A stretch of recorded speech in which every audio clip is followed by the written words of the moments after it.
and I'm going to wait. You see how I get the alignment? So I make sure that I'm in the same horizontal line with the first point. Okay, you see that? We've got smart guides. I'll zoom in so you see it. So I can tell I'm horizontally aligned, so I'll go over here, there it is there, and I'll draw that out there. Okay, make it a bit longer. Okay. So that is my surfboard. I'm going to draw the fin down here, and I'll draw it a bit like that. That should do. I might bring that one back a bit. Okay. So that's my surfboard. And I know what you're thinking. Oh, no, I have to draw lots and lots of points all the way around. Go around the outside of it. No. All you need is this tool down here. There are new ways to draw in Illustrator because you don't want thousands and thousands and thousands of points. This is the width tool. All I need to do is say, look, this line, can't do that, let's do that here. I want the width, let's actually select the tool. I want the width of that line to be a bit thicker there, and a little bit thicker there. Okay? And I want this to have no fill, and I want it to be really thick across there. Okay? Probably not that big. Okay. The beautiful thing about this is that instead of having 28 points and 16 handles and all these Bezier curves, I actually have 2 lines. It's just 2 lines, different thicknesses, different widths. So it's really a great new way to draw with Illustrator. Draw with the variable width tool down here, there, and you will make your drawing so much faster, so much easier, and just so much easier to edit. Okay. So I'm going to keep working on the surfboard. I'm going to save those as logos, give them to Paul, and he's going to work on that. Got lots more Illustrator work to do. Awesome. All right. So I'm going to keep working on Illustrator, lots of graphics, but use Illustrator a brand new way, new type and new drawing tools. Okay. I'll hand it back to you while I work on Illustrator. Awesome, okay. So far we've got like a logo, we've got surfboard icon sort of thing. So I want to go into Photoshop and do a whole bunch of stuff inside here. Now the first thing I need to do, we've got to build a lot of content.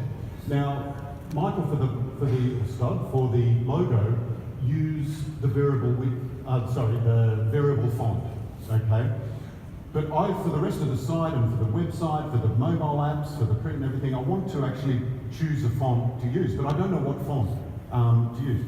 So what I've done is at Christmas time, when I was walking along the beach, work with me here, I'm walking along near the hut, near the old beach hut, and I stubbed my toe on a piece of wood. And I brushed the sand aside, and I found this piece of wood. Okay, work with me here. I'm pretending, obviously. So I picked this piece of wood. And this piece of wood is the old menu board from 1963. It was like buried in the sand. And it's got a font on there, and I want to find out what that font is so that I can use it. But the trouble is I just took a picture with my phone. So how do I find out what font that is? What I'm going to do, I've just put a bit of text in here so I can try and match this font. And what I'm going to do is come up underneath the type menu, and I'm going to come down to match font. Yeah? So match font inside Photoshop underneath here. Now this will work not just with like a photo of a sign or something, but even if you've got like a hand-painted sign, you can take a photo of this and it will find a font, obviously not the same font because it's hand-painted, but it will find a font that's similar for you. So I'm going to choose match font, and it puts this little window around it. So all I'm going to do is just put this little window around the font that I want to match. And then what Photoshop is doing, using Adobe Sensei, it's actually looking at that font, and it's looking through my computer, and it's actually found some fonts on my computer, but it's also gone out to the Creative Cloud, and it's looking at Typekit, and it's found a whole bunch of fonts on Typekit that look similar as well. So I'm just going to look at the ones on my machine here. So maybe I'll look at Gotham, see if that's close. Probably maybe a little bit heavy. It's very close, but it's maybe a little bit heavy. What about Proxima? Okay, so Proxima Nova is actually pretty close. Proxima Nova is actually a Typekit font, so I get that free. I can use that on there. So very, very simply, you can find matching fonts, even if it's like a hand-painted sign. Take a shot when you're out on the street somewhere. If you like the font, capture it and use it. So I'm going to use Proxima Nova. That's the font we're going to today. Stop. Okay, time to go save. Now this next little bit, I actually think out of almost everything that you see today, this is probably the one that will, well, one of the ones that will help you the most, that will change your time. I've got this picture of a girl and I want to select her inside Photoshop. Now this is something you do all day, every day inside Photoshop. You select something to change the colour. You select something to cut it out and put it somewhere else. You're always doing selections. Now this one's not too hard. It's on a nice sort of flat, cloudy background. But what's the difficult thing about this image to select? The hair. I don't have that problem. But obviously with this image, the hair is the harder thing to select. Now, if I were to ask you, how long would it take you in Photoshop to select the girl with every single little strand of hair perfectly selected? How long would it take you inside Photoshop? Oh, sorry, I'll ask that question again. How long would it take you inside Photoshop to select every single hair? Yes. How long? An hour? An hour? Okay. You're gonna answer. Okay, cool. Anyone less than an hour? Yes. How long? You have to yell. I can't hear. 10 minutes.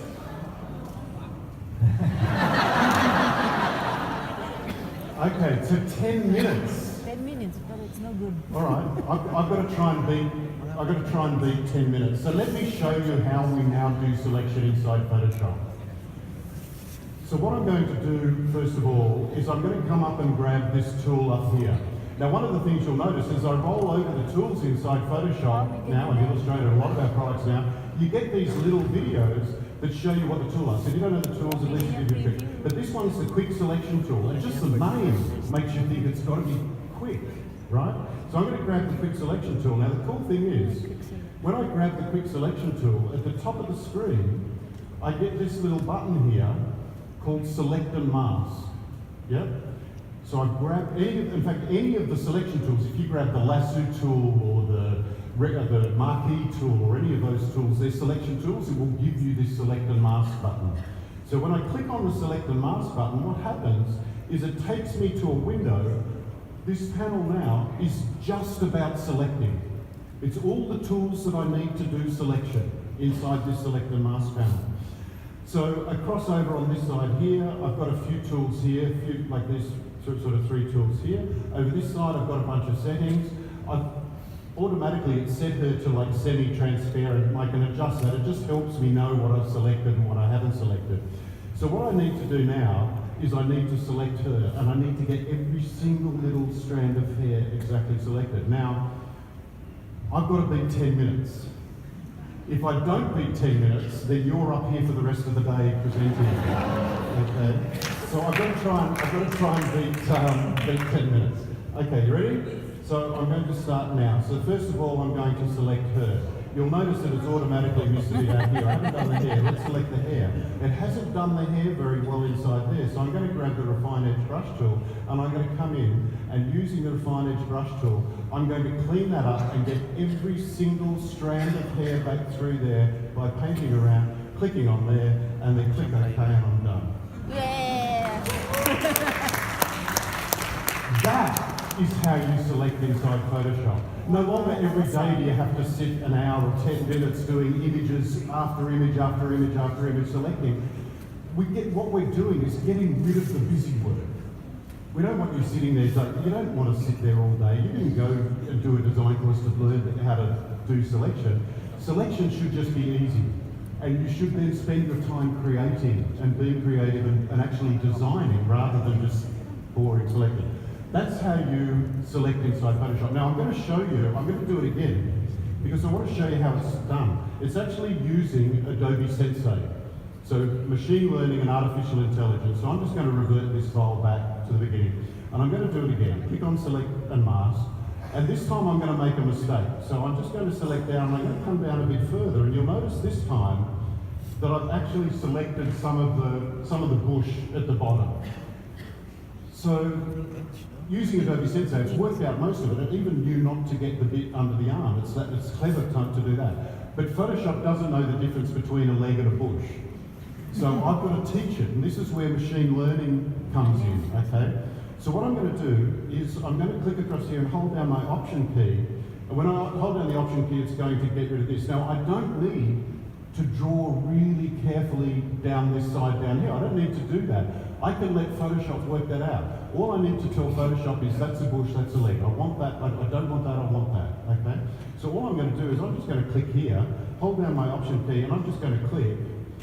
And you notice, if you look really carefully, I'll do it again, if you look really carefully, you can actually see Adobe Sensei working. You can see it think and then redraw the line.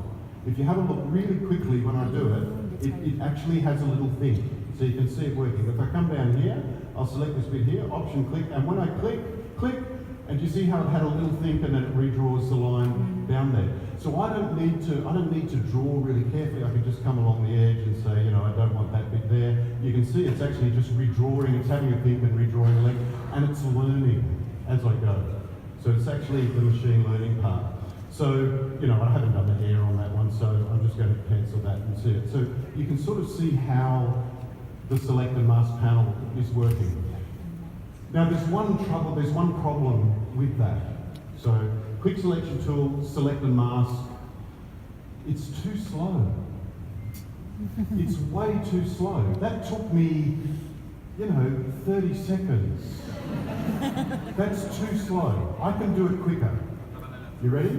So what I'm going to do this time is I'm going to, again, choose the Quick Selection Tool, but at the top of the screen this time, I'm going to come in and I'm going to click on this button here that says Select Subject, okay?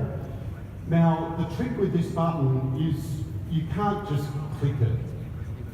You've actually got to be passionate and put some energy into it when you click it, because it's a lot of work. I mean, it's not just a little bit of work. You've actually got to help Photoshop do it. So what I'm going to do this time is I'm going to really sort of get myself all tensed up and excited, and I'm ready. 1, 2, 3, click, and then 1, 2, 3, 4. Select it. Oh my God. Now, here's the thing. It's not 100% done. You'll still notice I still need to do her hair. What it's done is it gets me 95% of the way there in one click. 95% of the way there in one click.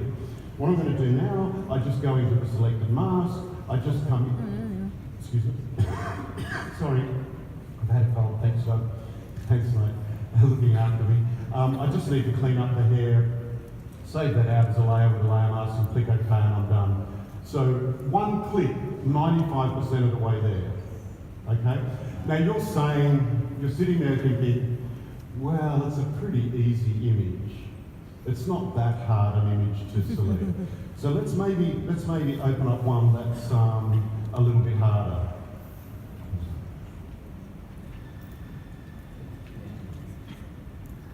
Sorry, I've had a cold, so bear with me, I'm sorry, I apologise for the sniffling and stuff. So I've got an image here that's a little bit harder. It's got a harder background. The background's a little bit more complex. Now, the only difference with this image, with the select subject, you can't do it on your own. Because it's a bit harder, I'm going to need Stod to help me.